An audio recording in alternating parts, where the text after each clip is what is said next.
Good morning, and welcome to the Unitarian Universalist Church in Idaho Falls. I am Annette Lovell. I am your worship associate today, and we are bringing you today's service with the Reverend Kevin Carson and our media tech, Vic Allen. So we welcome you to a place that is a little bit different. If you were in a traditional Christian church, you would know what to expect when you come on Sunday mornings. You'd pretty much know what to expect. There'd be talk about the Bible. There would be verses that would be discussed, tenets explored, and Jesus would definitely be mentioned. If this were a Buddhist Sangha, you would expect to discuss the Dharma together in order to bring about and maintain awareness in all things. But this is a Unitarian Universalist church. We will discuss Christianity at times and Buddhist awareness at times. We will also discuss our responsibility to the earth, how to seek our own truths, and historical figures and events from our past. We might talk about ethics and values, as Arthur did a few weeks ago, or one of our 7 UU principles, or a social justice issue. You never quite know what we're going to discuss, and most of the time, we like it that way. Unitarian Universalism is not an easy faith. You have to do a lot of the work yourself. Your minister is never going to tell you directly how you should believe. There are no creeds, and there are no dogmas. So stick around.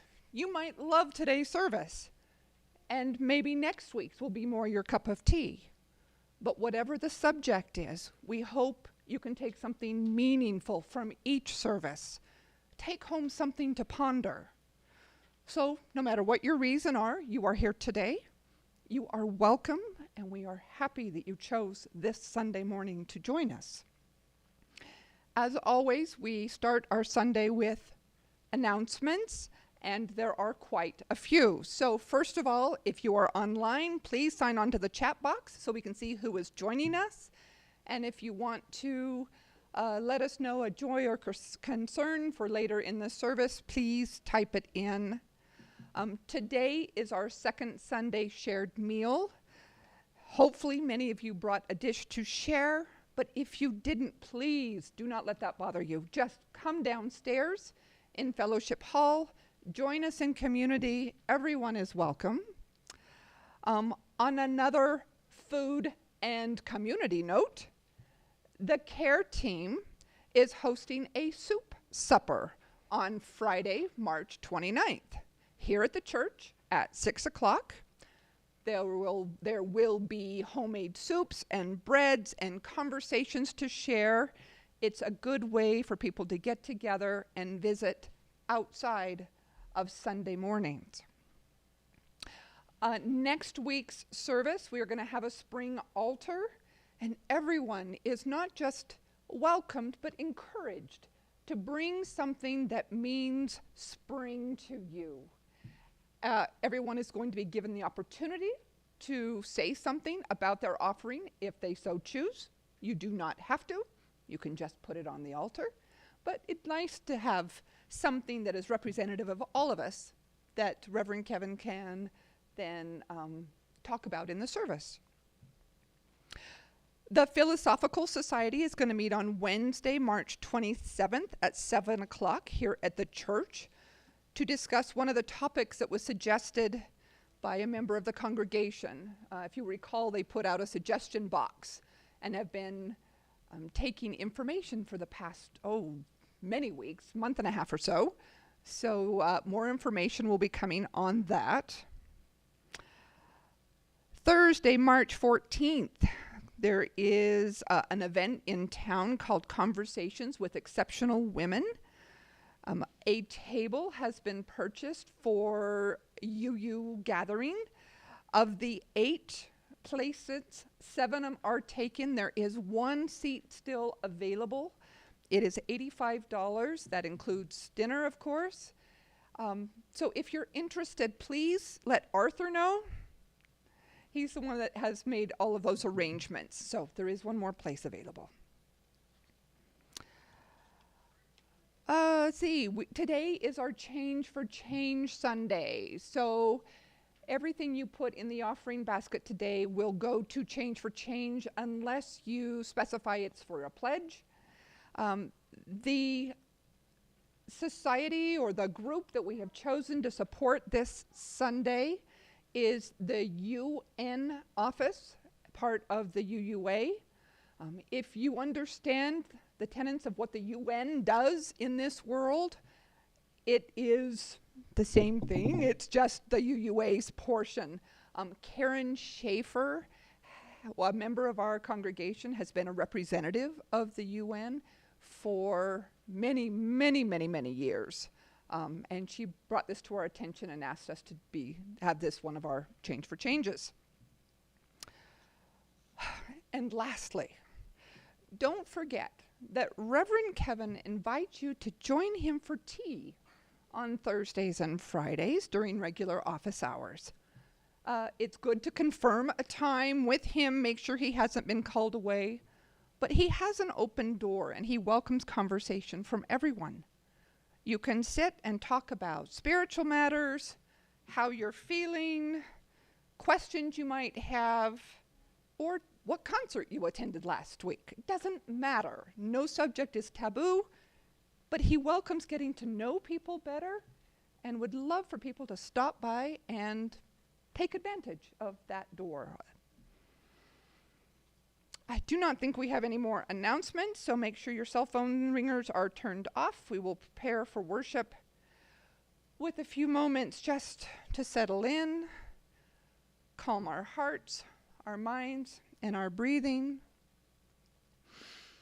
So let go of unreachable expectations placed on you by others and those you place on yourself. Sit and listen to your breath. Let go of shame and guilt and open yourself to the possibilities of forgiveness and love.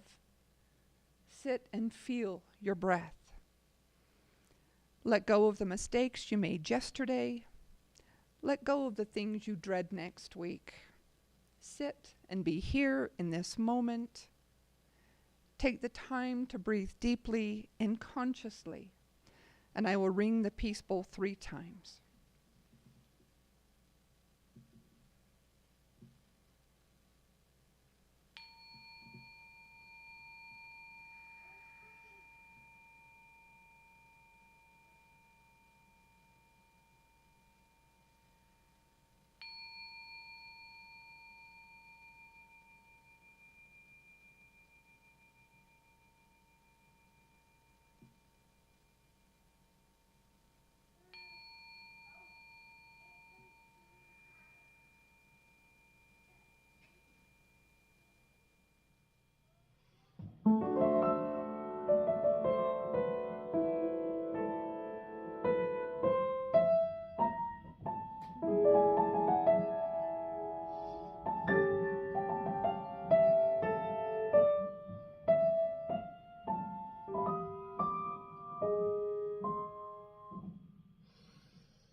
In your order of service, you'll see that the words for our covenant, these are words that we chose many years ago as a congregation, ideals we wanted to live up to.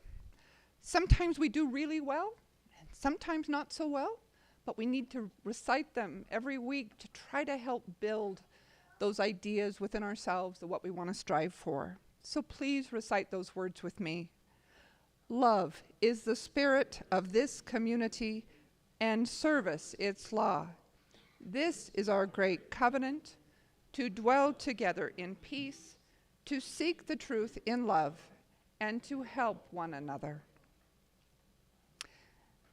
And the chalice lighting I chose today is by Sophia Lyons Faw. She wrote, "We gather in reverence before the wonder of life, the wonder of this moment, the wonder of being together so close, yet so apart, each hidden in our own secret chamber, each listening, each trying to speak, yet none fully understanding, none fully understood. We gather in reverence before all intangible things that eyes see not, nor ears can detect, that hands can never touch, that space cannot hold, and time cannot measure."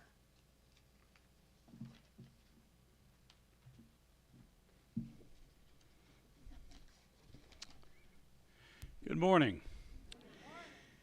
4 years ago this week, the world came to a standstill because of COVID-19.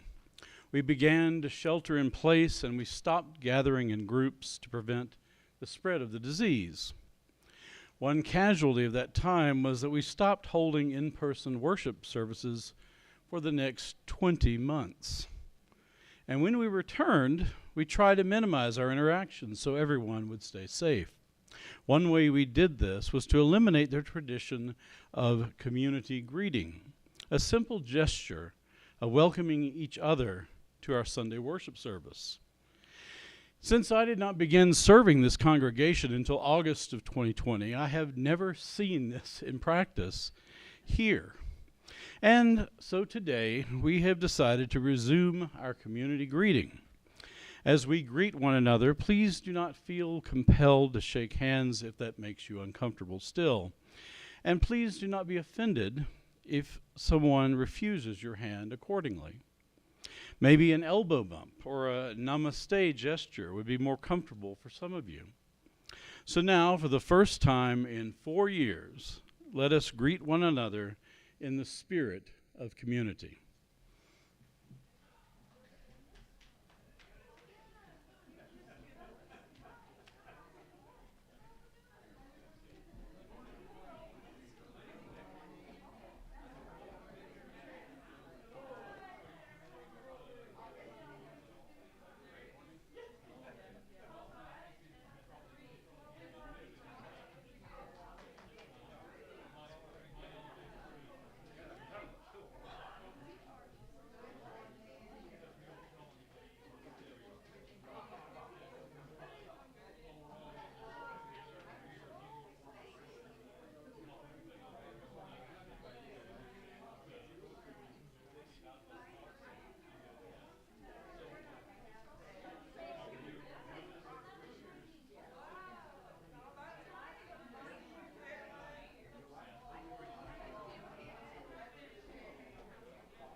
Sometimes a bell.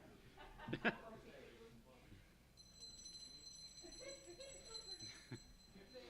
why we had the bell. Oh, this okay. We Like have I two said, of them. We have chimes too. it's good to see. I think everybody enjoyed that. So, Yeah.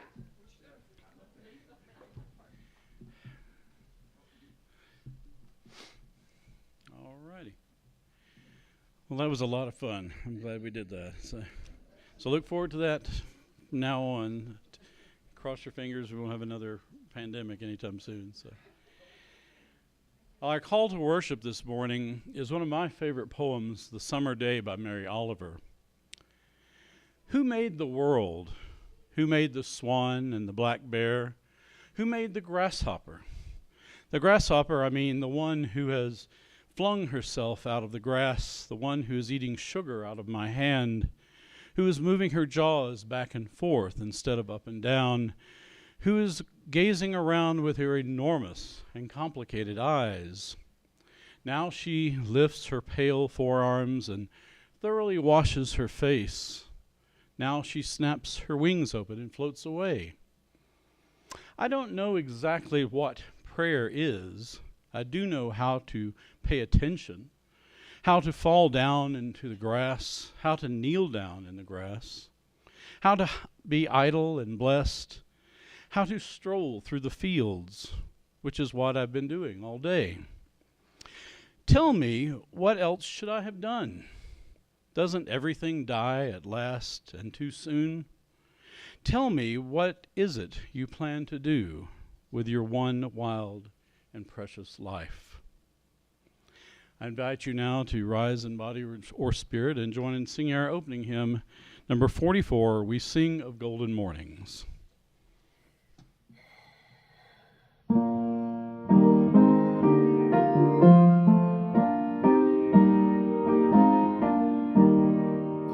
We sing of golden mornings, we sing of sparkling seas, of prairies, valleys, mountains, and stately forest trees. We sing of flashing sunshine and life bestowing rain, of birds among the branches and springtime come again. We sing the heart courageous, the youthful eager mind. We sing of hopes undaunted, of friendly ways and kind. We sing the roses waiting beneath the deep path snows. We sing the earth's great splendor, whose beauty round us glows.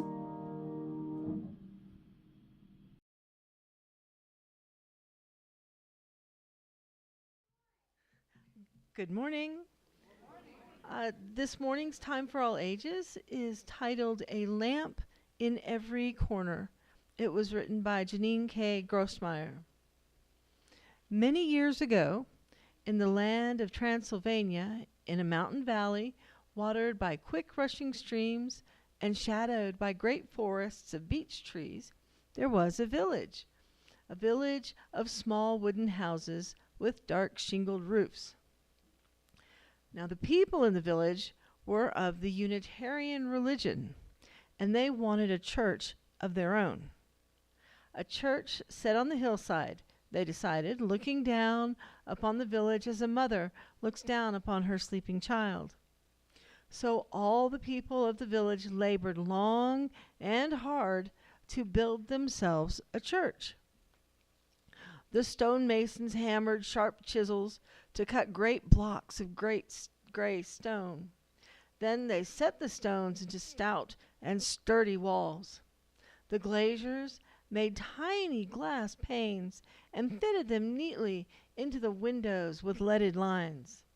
The foresters sawed tall beech trees into enormous beams and laid the trusses for the ceiling, then covered the roof with close-fitting wooden shingles that wouldn't leak a drop of rain. The carpenters carved wood for the pair of wide opening doors, setting them on strong pegs so that the doors hung straight and square. A bell was brought from a faraway city, then hoisted by ropes with a heave and a ho to the top of the tower.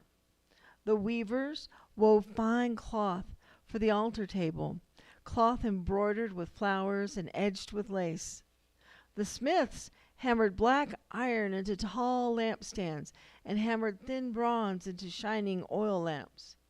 Finally, when the building of the church was done, the painting of the church could begin. Painters mixed bright colors, royal red, shimmering gold, and brilliant blue, and everyone in the village, old and young, women and men, boys and girls, came to decorate the church. They painted flowers. They painted trees. They painted designs around the windows and different designs around the doors.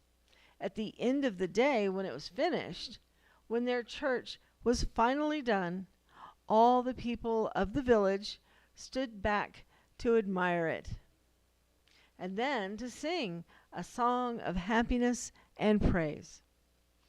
The village had a church now, a church set on the hillside,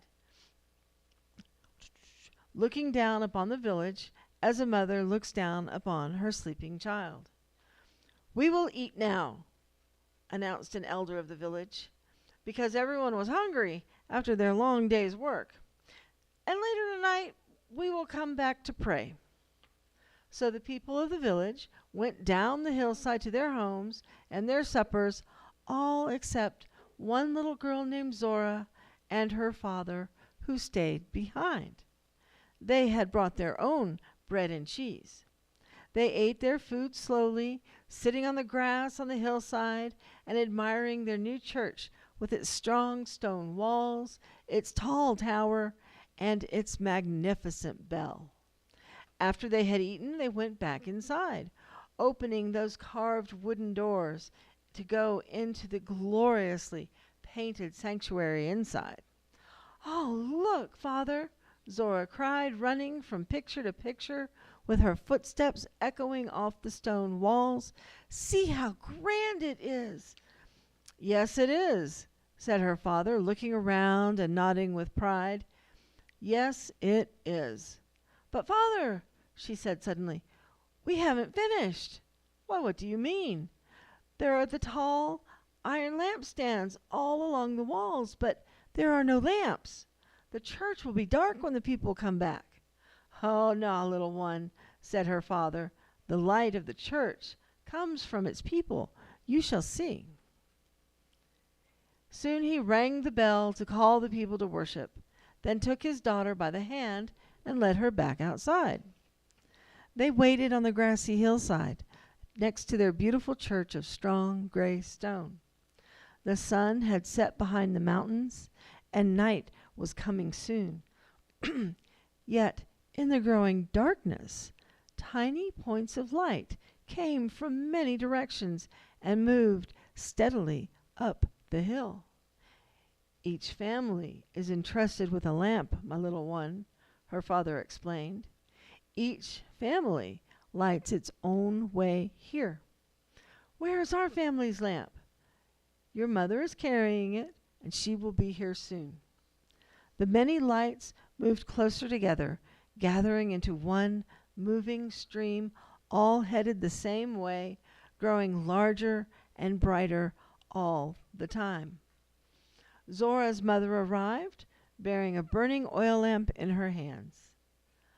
The father lifted Zora so she could set their family's lamp high in its tall iron stand. All around the church, other families were doing the same. Soon the church was ablaze with light in every corner, for all the people of the village had gathered to pray and sing.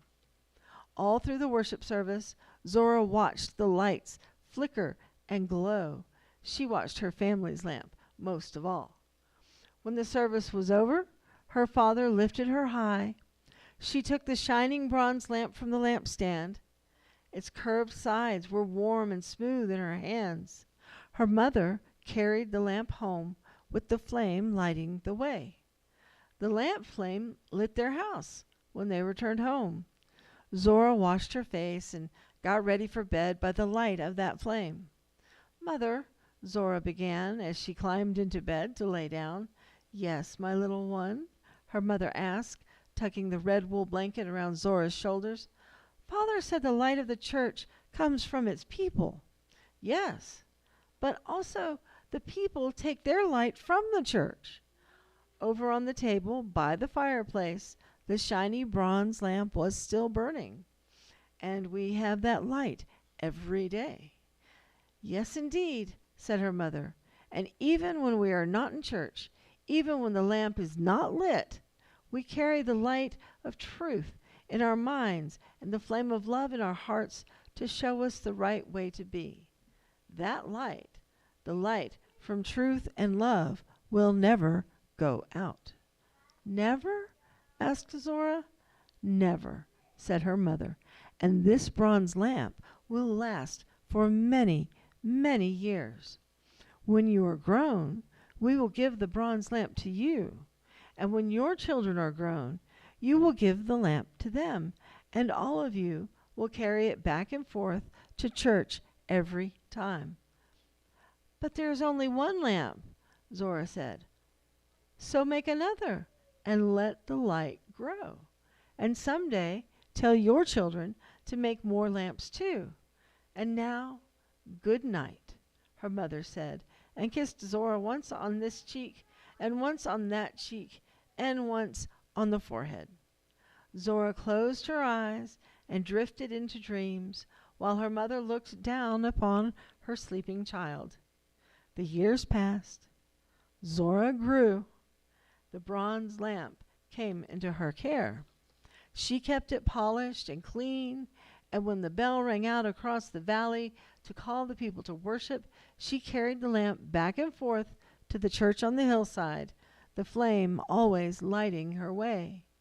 When the time came, she made more lamps and gave them to her children, who made more lamps and gave them to their children. And so it went on through the years, even until today.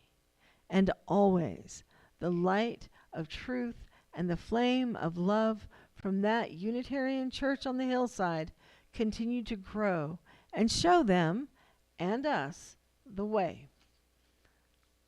We will now sing out the children.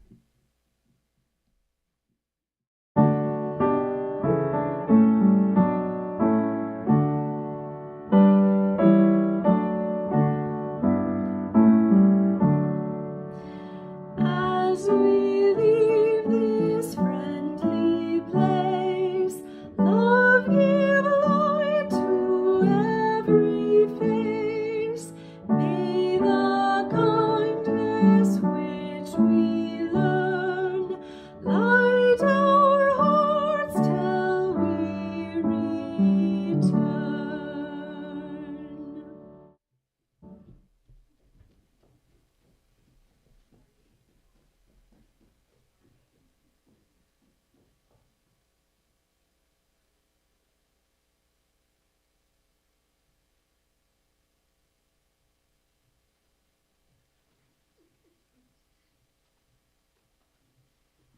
I don't usually walk out, but excuse me. It is time for our joys and concerns this morning. It's a lovely way that we connect together and know what's going on in each other's lives. We have a few. Doug wants to welcome Nicole, Morgan, and her boys, which you just saw those cuties going out the door. Yes, welcome. Victoria has a joy. The Mets streaming opera yesterday was fabulous, she said. 4 hours plus. Tragic but classic. We are so lucky to have them come to Edwards Regal Theater. And that's true. If you have never done that Mets series, it's amazing. Kat has a joy. She got to hike 7 miles with a friend yesterday, and it was beautiful. It was a gorgeous day yesterday. Yes. Vic has a concern and a sorrow. On the 7th of January, 16-year-old Nex Benedict, was beaten in a high school bathroom in Owasso, Oklahoma, because Nex was transgendered. After the beating, the school did not call an ambulance, nor the police. The city medical examiner claims that Nex's death was not related to the beatings. That is horrible, and I did not even hear about it. That is a concern. We need to keep everyone, no matter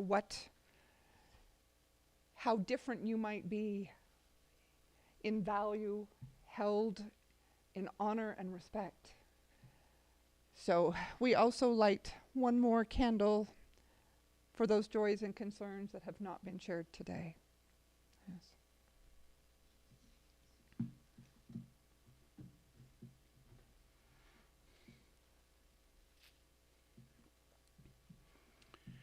Our reading this morning is from the book Reason and Reverence, Religious Humanism for the 21st Century by William R. Murray. My neighbor, who asked me what it means to be a humanist, was puzzled that one could be both a humanist and a minister. I thought humanism was a secular ideology, yet you talk about being a religious humanist. I don't get it. Does that just mean that you're an atheist who goes to church? I replied that one difference between religious and secular humanism is indeed that religious humanists usually find participation in a religious community to be a meaningful part of their lives. I went on to explain that there are other religious aspects of the lives of religious humanists, aspects that are usually missing from the lives of secular humanists. However, the answer to my neighbor's question really depends on how one defines religion. There have been many attempts to define religion. Each of these definitions reflects one of the three types of religion: intellectual, affective, and practical religion. Intellectual religion emphasizes beliefs and doctrines. Affective religion is understood mainly in terms of feelings and emotions. And practical religion is primarily a matter of ethical action. All three of these qualities are found in all religions, but usually one is dominant. If religion is equated with belief in a supernatural deity, religious humanism cannot be considered religious. But while such a different definition of religion is a popular one in the United States, it is not universal. Confucianism, Taoism, Jainism, and some forms of Buddhism, for example, are not theistic. Moreover, numerous definitions of religion do not include reference to a deity.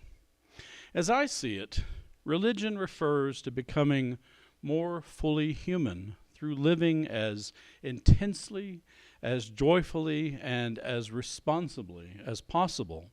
And it includes the affective and the ethical as well as the intellectual dimensions. An offering to support the mission of this church will now be given and gratefully received.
Over the last few months, I've had several conversations about the future of religion, of our Unitarian Universalist movement, and about this church in particular. For those of us who find meaning and comfort in a religious community, it is easy to become anxious about the changing American religious landscape, on top of an endless stream of tragic world events and troubling political challenges. But such are the times we live in. Even before the COVID pandemic took such a toll on social norms in the last 4 years, participation in organized religion in America was already in a steady decline that has continued for more than a century. Recent studies have shown that about a 20% decline in attendance in worship services compared to pre-COVID levels across all religious groups. And sociologists are still trying to analyze the reasons. In the isolation of the pandemic, it seems that a certain percentage of folks no longer feel drawn to active participation in a faith community. It is yet another impact on religion in all Western countries, which has experienced a steady decline in the number of people who claim to have any religious identity. And this is true even in the United States, though we tend to be generally more religious than people in many parts of the world. By any measure, whether it is belief in something greater than ourselves, church attendance, or feelings about the importance of having a religious identity, there is a steady march toward the secularization of society, for better or worse. And when I see news stories about the rise of Christian nationalism and its unholy alliance with politicians who want to see our republic replaced with a more authoritarian regime, I wonder if religious decline might just be a good thing. But as someone who values progressive religious exploration, I can hardly jump on the bandwagon that sees all religion as a dangerous superstition that needs to become extinct for the good of humanity. I would argue that religion itself is not the problem, but there are some bad forms of religion that the world would certainly be better off without. And I think part of the problem lies in how we think of religion versus spirituality. When asked about religion, many people these days are more comfortable with the idea of spirituality, and studies show that a growing percentage of people consider it to be something very different. A Pew Research Center study published last December, for example, reported that 22% of Americans surveyed identified as either spiritual but not religious, or claimed to have no formal religious affiliation. The largest percentage reported to date, and it is the survey category that continues to increase faster than any other. The data indicate that most of these people still believe in the kinds of things associated with religion, such as belief in a higher power or the sacredness of life, but they do not see the value of being part of a religious community, or they reject formal religion outright because of the dogmatic religious culture of their experience. This is supported by other research, such as that described in the book Choosing Our Religion by Elizabeth Drescher. And what her analysis reveals is a far more complex situation among the religiously unaffiliated than just being a browser of the spiritual smorgasbord. Most of the people in Drescher's surveys tried one or more forms of traditional religion, but left when they could no longer reconcile the teachings and practices of the church with their own feelings. Either the doctrines were intellectually untenable for modern times, or they were put off by the blatant hypocrisy they witness in practice, or they were ostracized or even abused for questioning the assumptions of their faith. They still felt connected to God or something more vaguely spiritual, but being in church did not feel spiritual at all. In fact, the majority of those surveyed felt the most spiritual in reference to what Drescher calls the 4 F's of contemporary American spirituality: family, Fido, friends, and food. This does not bode well for the future of faith traditions that cling to dogma or beliefs that are unappealing to modern spiritual seekers. But how might this ongoing transformation of America's views about religion impact our more open-minded, progressive Unitarian Universalist faith? Can we make a case for being spiritual and religious? I have thought about this topic for years, and I've studied a broad spectrum of the great religious traditions through the critical lens of comparative religion. And I like William Murray's broad description of religion as becoming more fully human through living as intensely, as joyfully, and as responsibly as possible, including the affective and the ethical as well as the intellectual dimensions. But let me suggest an even broader and simpler definition of religion and spirituality as a starting point. The following coupled definitions are the simplest and most inclusive I have come up with so far. Spirituality refers to how we feel and directly experience the sacred in whatever form it takes in our life. Religion refers to how we express our spirituality through rituals or practices, whether as individuals or as part of a community. These are my definitions, and they differ significantly from many others you may encounter. You probably noticed, for example, that there is no mention of God or anything supernatural or any form of beliefs for that matter, though I did use the word sacred without further definition. These are tricky words to define, and often attempted definitions spend more time on technical language and disclaimers as a result. For example, if you look up religion on Wikipedia, it says, religion is a range of social cultural systems including designated behaviors and practices, morals, beliefs, worldviews, texts, sanctified places, prophecies, ethics, or organizations that generally relate humanity to supernatural, transcendental, and spiritual elements, although there is no scholarly consensus over what precisely constitutes a religion. Different religions may or may not contain various elements ranging from the divine, sacredness, faith, and a supernatural being or beings. I think definitions like this are too messy and cling to preconceived ideas about religion as a structured institution rather than as a way of life that embraces a sense of the sacred. And if we think of religion as the way we express our spirituality in whatever way we choose, I will argue that my definitions effectively eliminate the category spiritual but not religious. Even if your spirituality is only experienced in the form of quiet personal meditation or a walk in the woods, it is still a religious practice. You might never step foot in a church or synagogue your entire life, nor believe in anything beyond the material world, but you can still be religious. I firmly believe that the human impulse towards spirituality is an inherent part of being a complete human being. And though I believe there is great value in being part of a religious community and even part of a larger religious institution, this is not required. And in fact, it is a relatively recent development in human religious evolution.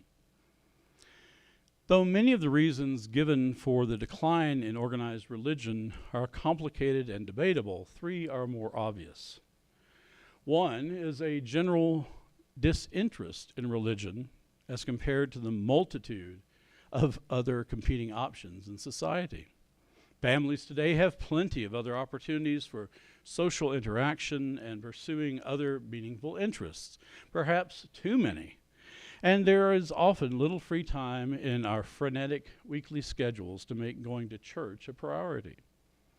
Next, of course, there is the internet, with its on-demand access to more content than can be consumed in a lifetime, coupled with social media that connects people in ways we couldn't imagine a couple of generations ago. There has been an overall decline in physical participation among all types of social institutions in recent years, and the electronic options have only hastened this trend. We no longer need to join a club or even meet in person to satisfy our social yearnings. The third and probably most significant factor is that all the reasons for religious decline are compounded by what is called generational replacement. As each generation grows less religious and raises fewer children within a religious community, there is a societal shift from religion that continues to snowball over time. This began over 100 years ago, long before the information age, and it has accelerated in recent decades. If you long for the days half a century ago when going to church every week was an expected part of most people's lives, I am sad to inform you that they are not likely to return in the foreseeable future.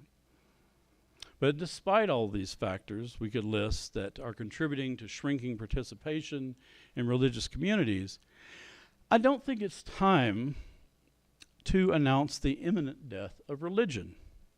Famous theologians and philosophers have been predicting the demise of religion for a long time, and yet it is clearly still a thing. And if you accept my definition of religion as the expression of our innate spirituality, predicting the end of religion is like predicting the end of poetry, art, or music. It is simply unimaginable so long as humans exist. The forms and institutions of organized religions may change or even disappear, but as long as human beings continue to ask the big questions about the meaning of life, some kind of religion will inevitably survive.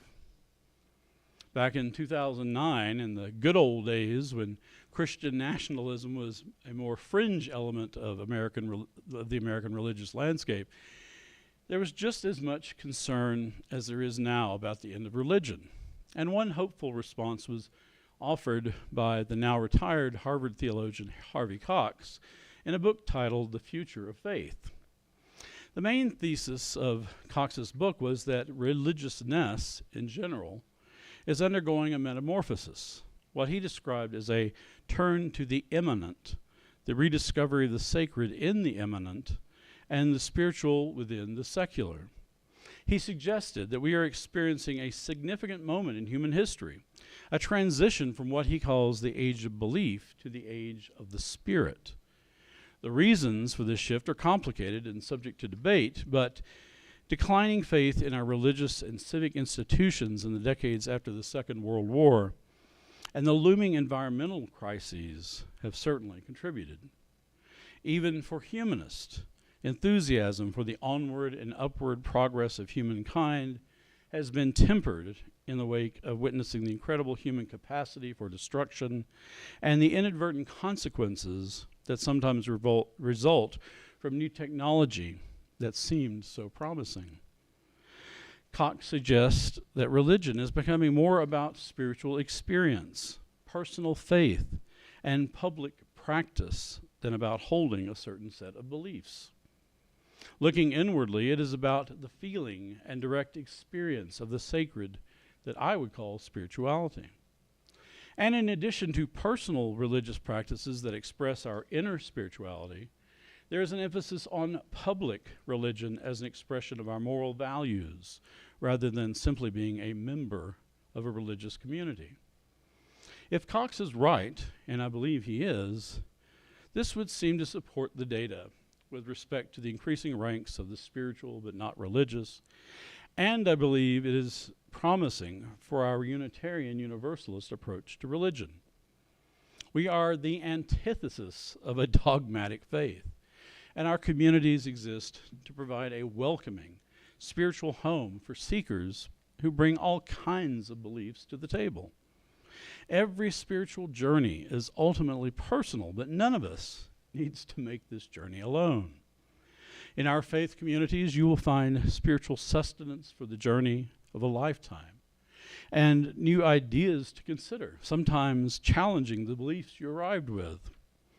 We provide rituals to help you express your spirituality. We are a public voice for the values we hold dear, and an ally to those who need us. We are a spiritual and religious people. Though our approach to religion may align well with the trend among modern spiritual seekers, we still face the practical reality of a challenging social shift away from organized religion. Anyone who finds their way to us soon realizes that we are not the kind of religion that is becoming less appealing to Americans every year. But it is hard to get that message out to those who need to hear it. And for those of us who like the traditional, comfortable forms of religious expression in our Unitarian Universalist churches, there may be some uncomfortable changes ahead as our institutions respond to the changing religious culture. We don't have to abandon cherished doctrines and beliefs the way many denominations must in order to remain relevant. But we may have to get used to doing church in new ways and contexts. Fortunately, being spiritual and religious as a Unitarian Universalist has a long evolutionary history that has always invited a degree of ambiguity and innovation. For the record, I am not clairvoyant, and I would not presume to predict the end of religion any more than I would predict the end of art or poetry or music. I believe spirituality and religious expression are intrinsic to human nature and can never be extinguished as long as we live.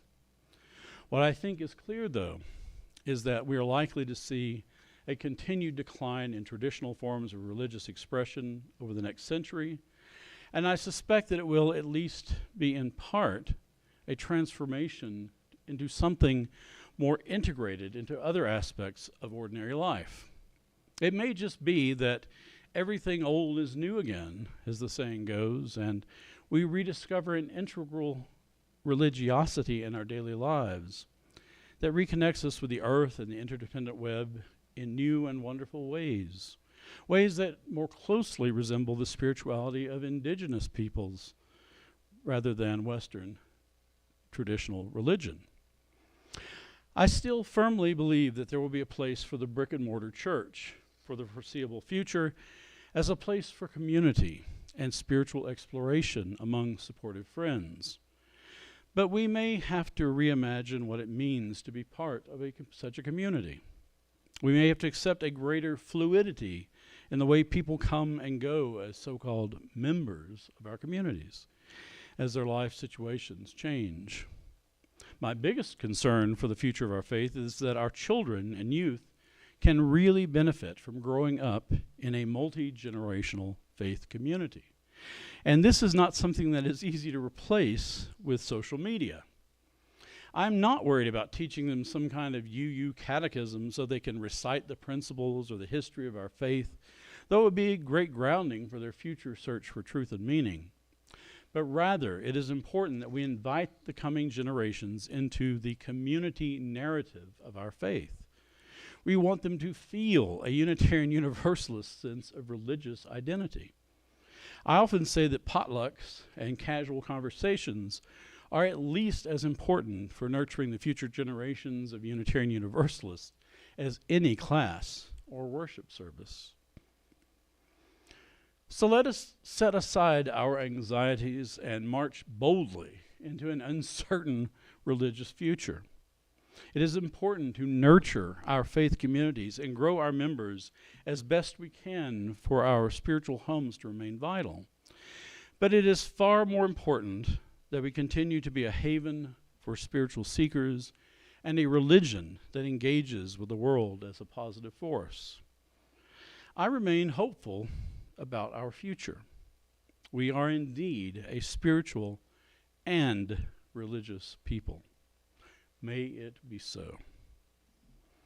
I invite you now to rise and body your spirit once again and join in singing our closing hymn, number 34, Though I May Speak with Bravest Fire.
Our closing words are the poem Varanasi by Mary Oliver.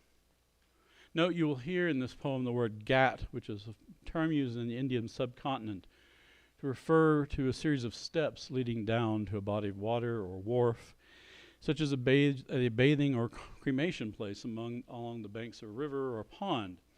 The ghat in Varanasi is a very important place for such cremations.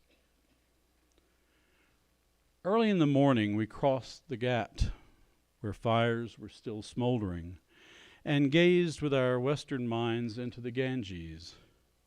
A woman was standing in the river up to her waist. She was lifting handfuls of water and spilling it over her body slowly and many times, as if until there came some moment of inner satisfaction between her own life and the river's. Then she dipped a vessel she had brought with her and carried it filled with water back across the ghat, no doubt to refresh some shrine near where she lives, for this is the holy city of Shiva, maker of the world, and this is his river. I can't say much more, except that it all happened in silence and peaceful simplicity, and something that felt like that bliss of certainty and a life lived in accordance with that certainty. I must remember this, I thought, as we fly back to America. Pray God I remember this.